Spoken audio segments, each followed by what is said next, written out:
Students हम discuss करेंगे important news के बारे में। First news is regarding the election commission के पर्सपेक्टिव से है।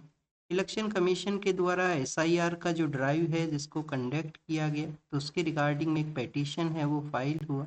पेटिशन के अंदर आर्ग्यू किया गया है कि इलेक्शन कमीशन के द्वारा एसआईआर ड्राइव के थ्रू एक अल्टरनेटिव वे के थ्रू एनआरसी है उसको यहाँ पे कंडक्ट किया गया है, या पैरेलल वे के थ्रू एक एनआरसी का जो कंडक्ट है वो यहाँ पे हुआ। तो स्टूडेंट्स, इलेक्शन कमीशन ने रेस्पॉन्ड करते हुए उन एलिगेशंस को यहाँ पे रिजेक्ट किया है। एनआरसी का जो ड्राइव है उसको कंडक्ट करने का जो रिस्पॉन्सिबिलिटी है वो गवर्नमेंट का है। आप देखिए कि गवर्नमेंट के द्वारा नेशनल आइडेंटिटी कार्ड को इशू करना हो, उसके रिगार्डिंग एक एजेंसी है, अथॉरिटी है, उसको भी क्रिएट किया है सिटीजनशिप एक्ट 1955 के थ्रू में। इलेक्शन कमीशन का रिस्पॉन्सिबिलिटी है कि समय समय पे जो इलेक्टोरल रोल है उसको यहाँ पे वेरीफाई किया जाए। इलेक्टोरल रोल के अंदर में आप देखिए कि जो सभी सिटीजन हैं वो पार्ट नहीं होते हैं। जिन पर्सन्स का जो एज है वो 18 से अबाव है, उन्हीं को यहाँ पे उन्हीं का जो वेरिफिकेशन है वो कैरी आउट होता है। डेट मीन्स कि वोटर्स का वेरिफिकेशन है वो एसआईआर ड्राइव के थ्रू हुआ करता है। एनआरसी के अंदर में सभी सिटीजन है वो पार्ट रहेंगे। किसी पर्सन का जो एज है वो 6 है यहाँ पे, तो उसको भी आप देखिए कि काउंट है वो किया जाएगा। किसी पर्सन का जो एज एज है जो 80 है उसको भी यहाँ पे काउंट है वो किया जाएगा। और यहाँ पे 18 से अबाव एज है वो होना चाहिए। पहले आप देखिए कि जो वोटिंग का एज है वो 21 ईयर्स हुआ करता था, जिसको रिड्यूस किस एक्ट के थ्रू किया गया? 61st कॉन्स्टिट्यूशन अमेंडमेंट एक्ट के through. 61st constitution amendment act के थ्रू वोटिंग का जो एज है उसको रिड्यूस करते हुए 18 ईयर है वो कर दिया गया था 1989 के समय में। नेक्स्ट अगर हम बात करें स्टूडेंट्स, यहाँ पे इलेक्शन कमीशन ने अपने जो फंक्शन है और पावर है उनके बारे में भी यहाँ पे मेंशन किया कि उनका कॉन्स्टिट्यूशनल ड्यूटी है। आर्टिकल 324 के थ्रू जो हमारा इलेक्शन कमीशन को इस्टेब्लिश किया गया है, तो आप देखिए उनका कॉन्स्टिट्यूशनल ड्यूटी है यहाँ पे कि जो फॉरेनर पर्सन है वो वोटिंग लिस्ट के अंदर में नहीं होने चाहिए। इंडिया का जो सिटीजन है उसी को यहाँ पे वोटिंग का जो पावर है वो दिया जाए। हमारे कंट्री के अंदर में अगर हम इलेक्शन प्रोसेस के रिगार्डिंग में रीड करें तो आप देखिए कि जो प्रेसिडेंट का जो पोस्ट है, प्रेसिडेंट का पोस्ट के बाद में वाइस प्रेसिडेंट का जो पोस्ट है, इसके अलावा आप देखिए कि किसी भी पर्सन को प्राइम मिनिस्टर अगर बनना है, स्टेट के अंदर में चीफ मिनिस्टर बनना है, या आप देखिए कि मेंबर ऑफ पार्लियामेंट बनना है, चाहे अपर हाउस का या लोअर हाउस का, एमएलए या एमएलसी के रूप से इलेक्ट होना है, तो उनको बेसिकली इंडिया का सिटीजन है वो होना जरूरी है। तो एनआरसी के अंदर में तो कंप्लीट सिटीजन्स का एक रजिस्ट्री हुआ करता है, बट यहाँ पे सिटीजनशिप है वो इम्पोर्टेंट है, और आपका जो एज है वो 18 प्लस होना चाहिए, जब ही आपको यहाँ पे जो वोटिंग राइट है वो मिलेगा। और ये रेस्पॉन्सिबिलिटी इनका बताया गया है, कॉन्स्टिट्यूशनल ड्यूटी है वो बताया गया है। हमारे यूपीएससी एग्जाम के पर्सपेक्टिव से पॉलिटी जो सब्जेक्ट है, जिसमें आप जब कॉन्स्टिट्यूशनल बॉडीज को रीड करते हो तो इलेक्शन कमीशन के बारे में आप रीड किया करते हो। इलेक्शन कमीशन के जो पावर एंड फंक्शंस के बारे में अगर हम रीड करें तो आप देखिए कि इलेक्शन कमीशन 3 वेज के थ्रू अपने पावर एंड फंक्शन है उनको कैरी आउट करता है। इलेक्शन कमीशन का एडमिनिस्ट्रेटिव रोल भी यहाँ पे है। एडमिनिस्ट्रेटिव रोल किस तरीके से है? अब देखिए कि जो इलेक्शन है उसको किस तरीके से एडमिनिस्ट करना है, किस तरीके से उसको नोटिफाई करना है, पॉलिटिकल पार्टीज को किन रूल्स को फॉलो करना होगा, कोई इंडिविजुअल पर्सन अगर इलेक्शन को कंटेस्ट करता है तो उसको किस तरीके से अपने वर्क को कैरी आउट करना है, वो सभी इंफॉर्मेशन इस एडमिनिस्ट्रेटिव सेक्शन में इनका हुआ करती है। सेकंड, अगर हम बात करें स्टूडेंट्स, इनका एडवाइजरी रोल भी है कि उनके द्वारा एडवाइस को इशू किया जाना कि आपको इलेक्शन का जो स्पीच है उसके अंदर में इन ग्राउंड्स को आपको यूज है वो नहीं करना है। पॉलिटिकल पार्टीज को एडवाइस करना कि अगर आपको मॉडल कोड ऑफ कंडक्ट को फॉलो करना है तो इन इन एरियाज के अंदर में वायलेशन है वो नहीं होना चाहिए। कितना जो केस है वो आप यहाँ पे कैरी आउट कर सकते हो। इसके अलावा आप देखिए कि जो सिटीजन्स हैं उनको भी एडवाइस किया जाता है कि किसी भी तरीके से आप इन्फ्लुएंस में आते हुए वोटिंग ना कीजिए। आपका ये जो स्टैट्यूटरी राइट है, राइट टू वोट का, उसको आपको एक्सरसाइज करना है विदाउट एनी इन्फ्लुएंस के थ्रू, चाहे वो पॉलिटिकल पार्टी हो या कोई इंडिविजुअल पर्सन हो। नेक्स्ट अगर हम बात करें स्टूडेंट्स, कुछ क्वासी जुडिशियल पावर भी है इलेक्शन कमीशन के पास में। इलेक्शन कमीशन के पास में कुछ क्वासी जुडिशियल पावर भी है। क्वासी जुडिशियल पावर किसके रिगार्डिंग में है? कोई इलेक्शन डिस्प्यूट है उसको यहाँ पे आप देखिए कि रिजोल्व करना हो तो इलेक्शन कमीशन को जो सिविल कोर्ट है उसके अकॉर्डिंग में पावर है वो ग्रांट किया गया है। तो स्टूडेंट्स एक बार हम फंक्शंस जो हैं वो पावर्स जो हैं उनके बारे में यहाँ पे रीड करते हैं। फर्स्ट आप देखिए कि आपको जो कॉन्स्टिट्यूशनल जो पावर्स हैं, जो एडमिनिस्ट्रेटिव पावर्स हैं, उसके बारे में बताया गया कि कॉन्स्टिट्यूएंसी जो है इलेक्शन के रिगार्डिंग में एक टेरिटोरियल एरिया जो हुआ करता है, क्योंकि हमारे यहाँ पे रिप्रेजेंटेटिव डेमोक्रेसी है। कोई भी हमारा जो मेंबर ऑफ पार्लियामेंट जो हुआ करता है, हाउस का जो मेंबर बनता है, वो जो एक एरिया को रिप्रेजेंट करता है, कॉन्स्टिट्यूएंसी है उसको वो रिप्रेजेंट करता है। तो स्टूडेंट्स कॉन्स्टिट्यूएंसीज हैं उनको इस्टेब्लिश करना, उसके रिगार्डिंग में आप देखिए कि समय समय पे डिलिमिटेशन कमीशन है वो भी कॉन्स्टिट्यूट होता है, जिसके थ्रू कॉन्स्टिट्यूएंसीज हैं उनको डिसाइड किया जाता है। तो कॉन्स्टिट्यूएंसीज को डिसाइड करना, पीरियोडिक वे के थ्रू जो इलेक्टोरल रोल है उसको वेरीफाई करना, पीरियोडिक वे के अंदर में जो इलेक्टोरल रोल है उसको वेरीफाई करना। नेक्स्ट आप देखिए कि यहाँ पे जो इलेक्शन का जो डेट्स हैं, इलेक्शन का जो डेट्स हैं उनको यहाँ पे अनाउंस करना, नोटिफिकेशन को कैरी आउट करना कि अब यहाँ पे आप नॉमिनेशन को कैरी कर सकते हो, पॉलिटिकल पार्टीज के जो इश्यूज हैं उनको रिजोल्व करना हो। और अगर हम बात करें एक्ट एज ए कोर्ट के रूप से, तो पॉलिटिकल पार्टीज के डिस्प्यूट के अंदर ही जो इलेक्शन कमीशन है एज ए डिस्प्यूट के रूप जो कोर्ट है उसके रूप से सिट किया करता है। स्टूडेंट्स, जो पॉलिटिकल पार्टी का जो रजिस्ट्रेशन है वो भी इलेक्शन कमीशन के द्वारा ही किया जाता है, रिप्रेजेंटेशन ऑफ पीपल्स एक्ट का जो सेक्शन 29A है उसके थ्रू में। तो ये आपको कुछ बेसिक इन्फॉर्मेशन जरूर से होना चाहिए इलेक्शन कमीशन के रिगार्डिंग में। नेक्स्ट अगर हम बात करें स्टूडेंट जो जो नेचुरल गैस है उसके बारे में है, आप देखिए कि हमारे कंट्री के अंदर में नेचुरल गैस के जो रिजर्व्स हैं वो काफ़ी सारे एरियाज के अंदर में सिचुएटेड हैं, बट ये जो न्यूज़ सामने आया है वो आंध्र प्रदेश के पर्सपेक्टिव से है। आंध्र प्रदेश के अंदर में जो राजमुंद्री का एरिया है वहाँ पे ओएनजीसी, जो कि हमारा एक महारत्न कंपनी है, ओएनजीसी का जो गैस का वोल है उसके अंदर में आप देखिए कि बेसिकली लीक हुआ है, और लीक की वजह से यहाँ पे जो फायर का जो इंसिडेंट है वो देखने के लिए काफ़ी सारा यहाँ पे जो गैस है इस वॉल के अंदर में है, तो उसका इम्पैक्ट हो सकता है। इस वजह से जो एक्सपर्ट पर्सन है इस डोमेन के अंदर में यूएस से उनको डिप्लॉय है वो किया गया। नेक्स्ट अगर हम बात करें एग्जाम से रिलेटेड क्या बेसिक इन्फॉर्मेशन पता होना चाहिए, आपको जानकारी ये होना चाहिए कि हमारी कंट्री के अंदर में फर्स्ट ऑफ ऑल आप देखिए कि नेचुरल गैस के बारे में आपको पता होना चाहिए कि नेचुरल गैस है वो क्या हुआ करता है। अब देखिए कि इसको एज ए फोशियल गैस के रूप से भी जानते हैं। फोशियल गैस के रूप से इसको क्यों जाना करते हैं, क्योंकि हमारे जो फोशियल फ्यूल्स हैं, जैसे कि इस एरिया के अंदर में पेट्रोलियम है उसका एक्सट्रैक्शन किया जाता है, तो उसी एरिया में आपको नेचुरल गैस है उसका भी प्रेजेंस है वो मिलेगा।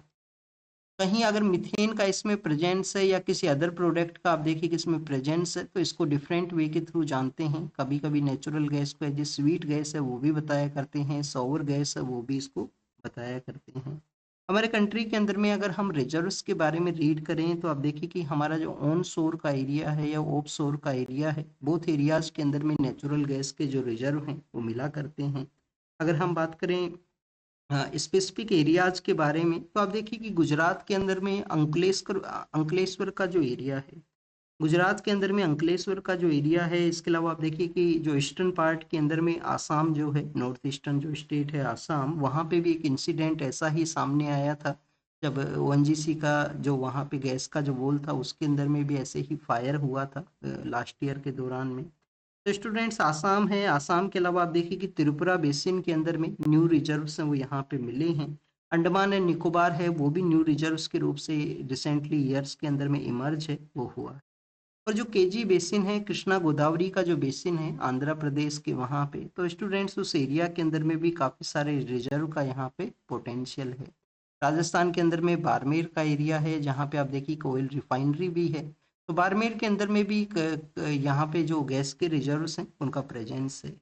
यूपीएससी आपसे क्या क्वेश्चन पूछ सकता है इसके रिगार्डिंग में, जीएस पेपर 1 के अंदर में आपसे क्वेश्चन पूछे जा सकते हैं। जीएस पेपर 1 जो कि इंडस्ट्रियल लोकेशन वहाँ पे आप देखिए कि मेंशन है मेंस के अंदर में।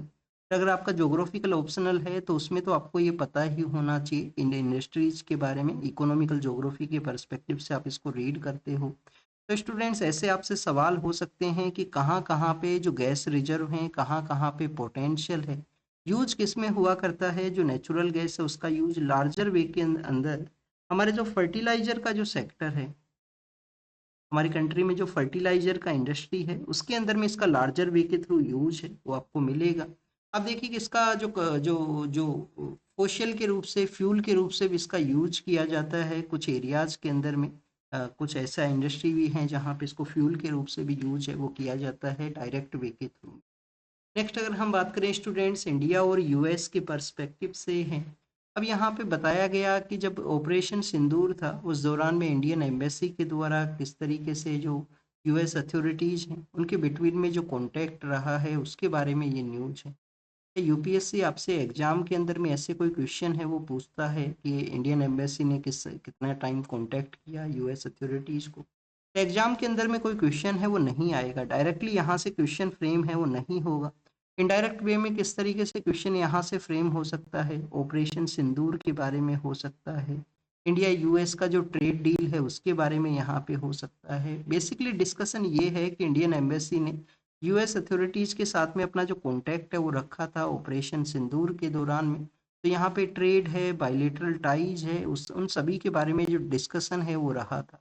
ऑपरेशन सिंदूर है वो क्या है, बेसिकली आप देखिए कि पहलगाम का जो एरिया है जम्मू एंड कश्मीर के, वहाँ पे हमारे कुछ टूरिस्ट पर्सन है वो वहाँ पे विजिट के लिए गए थे, जो घूमने के लिए जाया करते हैं जम्मू एंड कश्मीर के अंदर में, स्पेशली समर के सीजन के दौरान में।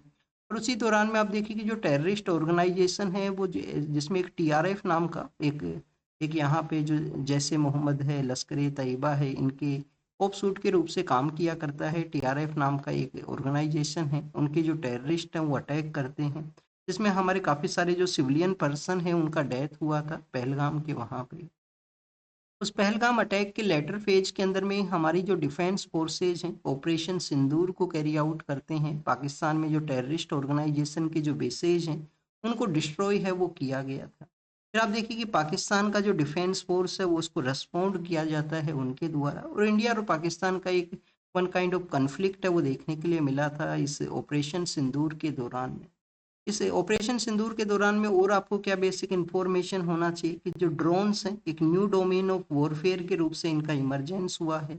ऑपरेशन सिंदूर में किसी भी तरीके से जो टेरिटोरियल एरिया है उसके अंदर एंट्री है वो नहीं कैरी आउट हुआ था, बट ड्रोन्स का एक नया जो इमरजेंस है वो हुआ है कि कैसे ड्रोन्स को यूज किया जाता है। लेकिन आप देखिए कि हमारे यहाँ पे जो एयर डिफेंस सिस्टम है, हमारा जो एयर डिफेंस सिस्टम है उसके भी रोल के बारे में मेंशन है वो होता है ऑपरेशन सिंदूर में, कि कैसे पाकिस्तान से आने वाले जो ड्रोन हैं उनको इंटरसेप्ट भी किया गया, उनको डिस्ट्रॉय भी किया गया, जिसमें हमारा S-400 है वो भी है जो हमने रसिया के साथ में परचेज किया है। और कुछ अदर हमारे यहाँ पे डिफेंस सिस्टम है जो कि ऑपरेट किया करते हैं, उनके बारे में भी बेसिकली मेंशन था उस दौरान में। अगर हम बात करें इंडिया और यूएस का जो ट्रेड डील है उसके पर्सपेक्टिव से, तो आप देखिए कि हमारे यहाँ पे जो ट्रेड डील है वो एग्जिस्टेंस में आ सकता था, बट कुछ ऐसे एरियाज हैं जहाँ पे यूएस का बेसिकली जो डिमांड है कि इंडिया उन एरियाज को ओपन करे, स्पेशली जो एग्रीकल्चर का एरिया है, डेयरी का जो एरिया है। बट इंडिया, आप देखिए कि इंडिया का एक रिजर्व पोजीशन है इन एरियाज के पर्सपेक्टिव से कि यहाँ पे जो हम ओपन है वो नहीं करेंगे इन सेक्टर्स को, क्योंकि हमने अदर कंट्रीज के साथ में भी जो ट्रेड डील किया है, न्यूजीलैंड के साथ में भी आप देखिए कि हमने इन इन एरियाज को जो ओपन है वो नहीं किया। न्यूजीलैंड का जो डेयरी इंडस्ट्री है वो काफ़ी ज़्यादा फेमस है वर्ल्ड के अंदर में, न्यूजीलैंड का जो डेयरी इंडस्ट्री है। नेक्स्ट अगर हम बात करें स्टूडेंट्स, यहाँ पे हरियाणा के पर्सपेक्टिव से एक न्यूज है। अभी सोसाइटल पर्सपेक्टिव से आपको ये पता होना चाहिए, आप देखिए कि कुछ साल पहले इकोनॉमिक सर्वे ने भी मेंशन किया था। यहाँ का न्यूज में बताया गया कि एक वुमेन है जिनके आप देखिए कि 10 जो डॉटर्स हैं, 10 डॉटर्स के बाद में एक जो सन है वो यहाँ पे हुआ है। तो बेसिकली स्टूडेंट्स ये क्या शो करता है, ये शो यही करता है कि पेट्रियार्कल जो सोसाइटी है उसके अंदर में स्टिल जो सन ऑफ द सोइल का जो कॉन्सेप्ट है वो डिमांड आपको देखने के लिए मिलेगा कि एक यहाँ पे जो सन है वो होना चाहिए, जिसके रिगार्डिंग में आप देखिए कि एनफ नंबर ऑफ गर्ल्स हैं उनका यहाँ पे जो प्रेजेंस है वो हुआ है। इसको इकोनॉमिक सर्वे ने अनवांटेड गर्ल्स के रूप से बताया था कि कुछ काफ़ी बार जो पेरेंट्स हैं वो इस तरीके से कोशिश करते हैं कि उनको उनके पास में जो सन है वो होना चाहिए उनका, आप देखिए कि उनका चाइल्ड के रूप से। और उसके लिए आप देखिए कि जो नंबर ऑफ डॉटर्स हैं उनका अगर बर्थ है वो आपको देखने के लिए मिलेगा। काफ़ी बार आपको जो एनफ नंबर ऑफ सन्स का जो डिमांड होता है कि 3 सन उनके होने चाहिए, 4 सन उनके होने चाहिए, तो उसके रिगार्डिंग में भी आपको जो काफ़ी बार जो नंबर ऑफ चाइल्ड्स हैं उनका प्रेजेंस है वो मिलेगा। तो स्टूडेंट्स इस तरीके से इकोनॉमिक सर्वे ने अनवांटेड गर्ल्स का एक कैटेगराइजेशन है वो किया था 2017-18 के समय में, जिसमें बताया गया कि हमारे कंट्री में 21 मिलियन के आसपास जो गर्ल्स हैं जिनको कि अनवांटेड कैटेगरी के अंदर में उनका काउंट था। नेक्स्ट अगर हम बात करें स्टूडेंट्स, ये पेट्रियार्कल सोसाइटी का mindset, son of the soil का जो कॉन्सेप्ट है उसको ये शो करता है कि स्टिल जो सन ऑफ द सोइल का जो डिमांड है वो हुआ करती है। नेक्स्ट अगर हम बात करें सन ऑफ द सोइल में, डेट मीन्स की एक फ्रेज है जो यूज किया जाता है कि आपका जो जनरेशन है उसको आगे जो कैरी फॉरवर्ड करेगा वो सन ही आपको यहाँ पे कैरी फॉरवर्ड करेगा। नेक्स्ट आप देखिए कि इंदौर के अंदर में जो डायरिया के जो डेथ हुए हैं, जो कंटामिनेटेड वाटर को कंज्यूम करने की वजह से वाटर बोर्न डिजीजेज हैं, तो हाई कोर्ट के द्वारा क्रिटिसाइज किया गया है मध्य प्रदेश गवर्नमेंट का जो रेस्पॉन्स है उसको यहाँ पे। तो आप देखिए कि एवरी इंडियन पर्सन का रेस्पॉन्सिबिलिटी है या यहाँ पे जो बेसिक राइट है कि आर्टिकल 21 के थ्रू उनको इन्वायरमेंटल जो कंडीशंस हैं वो फ्री होना चाहिए, कंटामिनेटेड वाटर है वो नहीं होना चाहिए, एयर है उसमें भी पोल्यूशन लेवल है वो नहीं होना चाहिए, तो क्वालिटी एयर क्वालिटी वाटर उनको यहाँ पे मिलना चाहिए आर्टिकल 21 के। करूर का जो एरिया है जहाँ पे स्टीम पीड का सिचुएशन देखने के लिए मिला था, तो सीबीआई के द्वारा जो एक्टर विजय हैं जिनका पॉलिटिकल पार्टी के इवेंट के दौरान में ये इंसिडेंट हुआ था, उनको सम्मन किया गया है क्वेश्चनिंग के लिए। स्टूडेंट सीबीआई के बारे में आपको पता होना चाहिए। सीबीआई आप देखिए कि दिल्ली पुलिस इस्टेब्लिशमेंट जो एक्ट है, Delhi special police establishment act है, दिल्ली स्पेशल पुलिस इस्टेब्लिशमेंट का जो एक्ट है, जिसके थ्रू इसको वर्ल्ड वॉर सेकेंड के दौरान में ये एक्ट एग्जिस्टेंस में आता है, और उसके थ्रू सीबीआई 1962-63 के समय में संथानम कमेटी है उसके रिकमेंडेशन के बाद में इसको सेटअप है वो किया गया था। सीबीआई को आप देखिए कि स्टेट्स के अंदर में अगर इन्वेस्टिगेशन को कैरी आउट करना है तो वहाँ पे जो जनरल कंसेंट है उसका रिक्वायरमेंट हुआ करता है कि स्टेट्स अपना कंसेंट है उसको ग्रांट करें।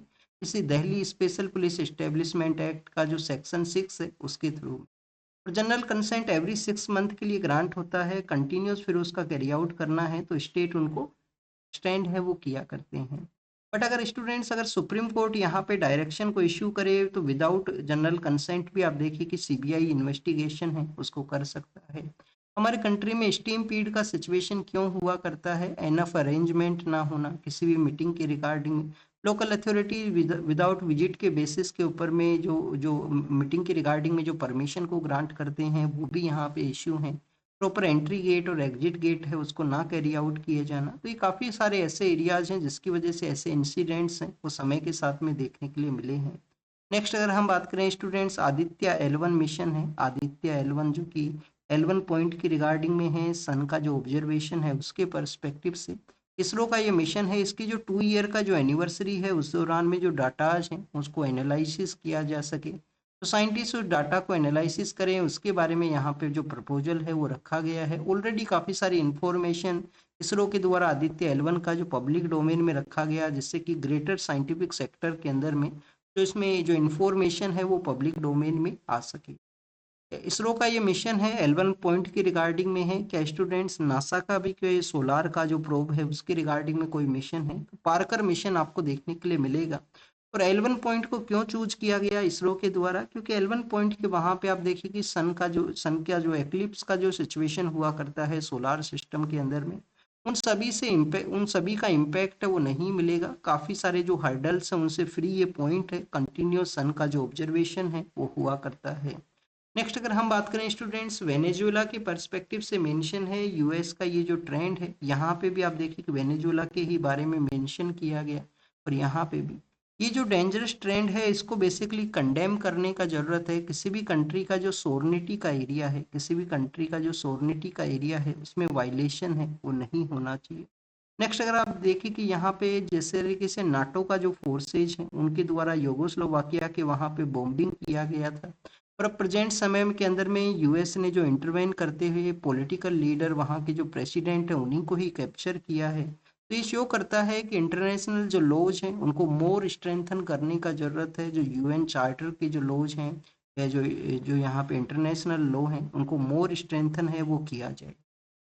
नेक्स्ट अगर हम बात करें स्टूडेंट्स, ईरान के पर्सपेक्टिव से यहाँ पे मेंशन किया गया, ईरान के अंदर में 1979 के समय में रिवॉल्यूशन होता है, बट आप देखिए कि यहाँ पे प्रोटेस्ट हैं क्योंकि इकोनॉमिक सिचुएशन है वो बेटर नहीं है, इन्फ्लेशन कंटिन्यूस आपको देखने के लिए मिलते हैं वहाँ पे। तो स्टूडेंट्स ये इन्फ्लेशन इस वजह से भी हुए हैं, एक तो यूएस के द्वारा ईरान के ऊपर में सैंक्शन लगाए जाना 2020 के समय में, और अभी रिसेंटली जो इजराइल और यूएस के द्वारा बॉम्बिंग किया गया है वहाँ का जो न्यूक्लियर फैसिलिटी है, न्यूक्लियर साइंटिस्ट है और डिफेंस के जो हेड्स हैं उनको टारगेट किया गया, तो उसकी वजह से भी जो यहाँ पे इन्फ्लेशन लेवल है वो इंक्रीज हुआ है।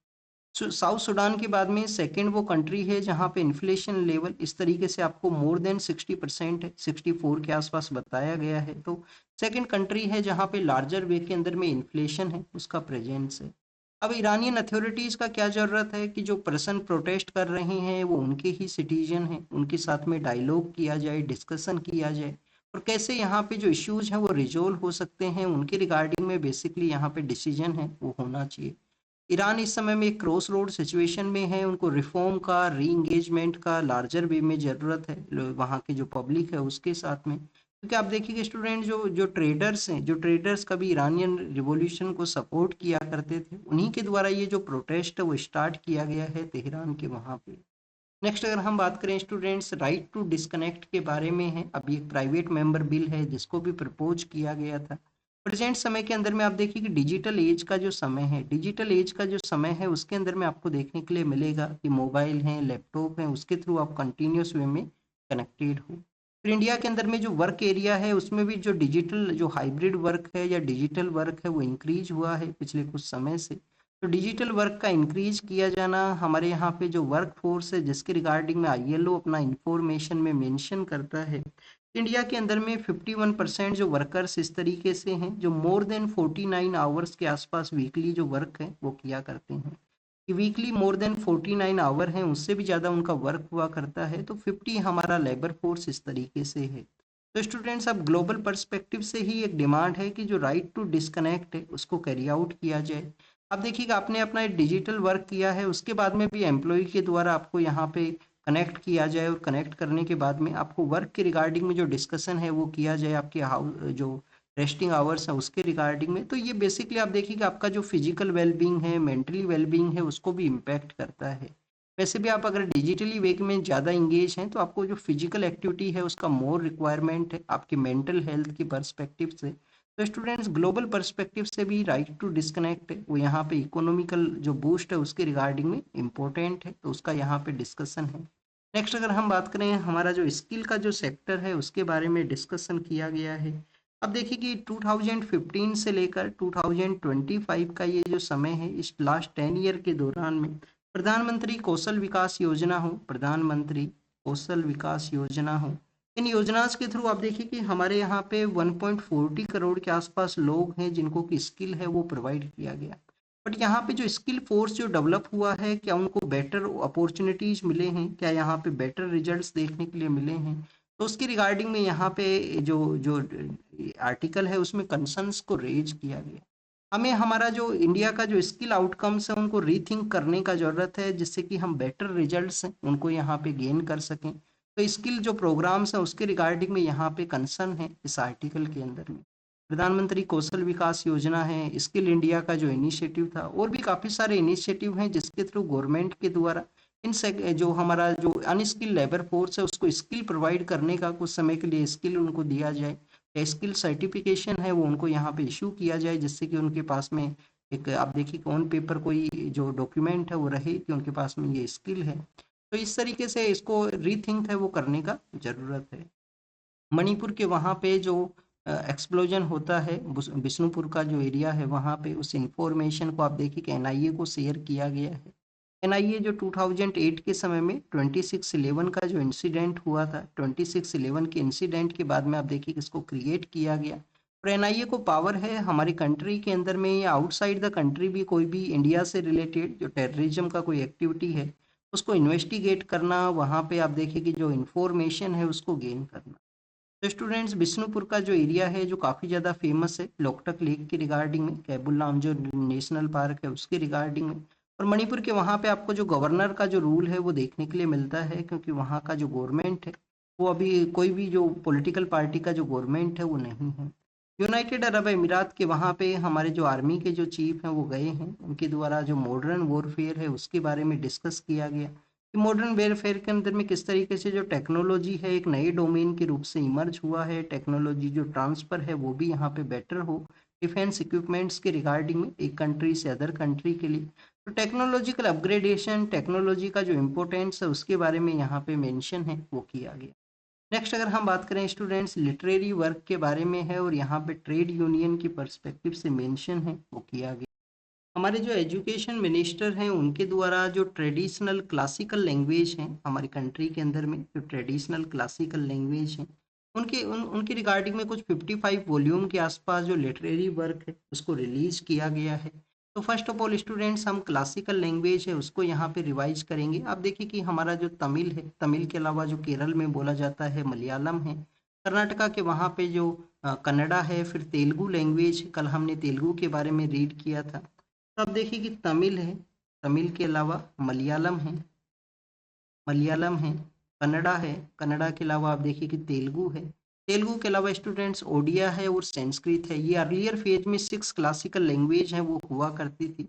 बाद में 5 अदर क्लासिकल लैंग्वेज को भी जो स्टेटस है वो दिया गया। कौन कौन से लैंग्वेज को दिया गया, जिसमें आप देखिए कि पाली है, पाली के अलावा प्रकृत है, पाली के अलावा प्रकृत है, पाली, प्रकृत, आसामी और मराठी, और आप देखिए कि बंगाली, आसामीज है, मराठी है और स्टूडेंट्स बंगाली है।